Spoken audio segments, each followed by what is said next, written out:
Okay, today we're going to look at servers, and a server is a foundation that we're going to build upon. So it's just a servant that listens for somebody to give it commands, and it goes out and executes those commands for you.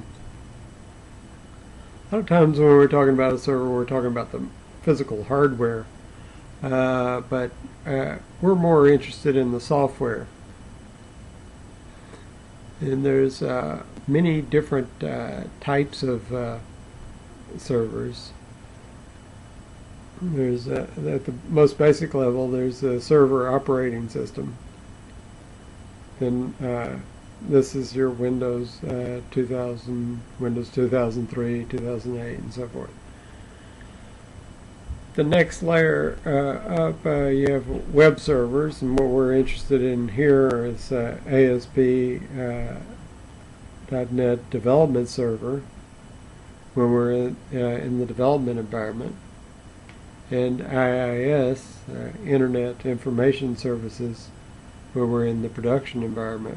When we're in Visual Studio, we're going to use ASP.NET Development Server, and when we're in production, we'll use IIS typically.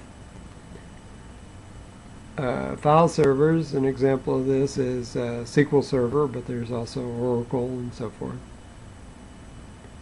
There's FTP servers and network servers and all different kinds of servers.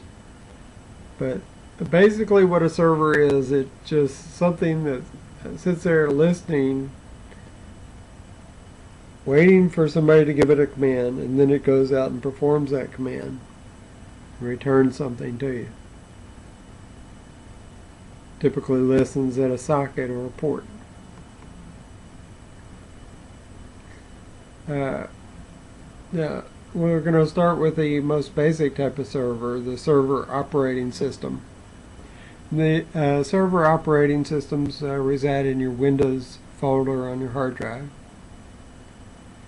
And there's three groups that we'll consider. We're grouping them by what is the default install for IIS, what ASP.NET web server is related to these underlying operating systems for the default install. And Windows 2000 and XP start with IIS 5 as their default install.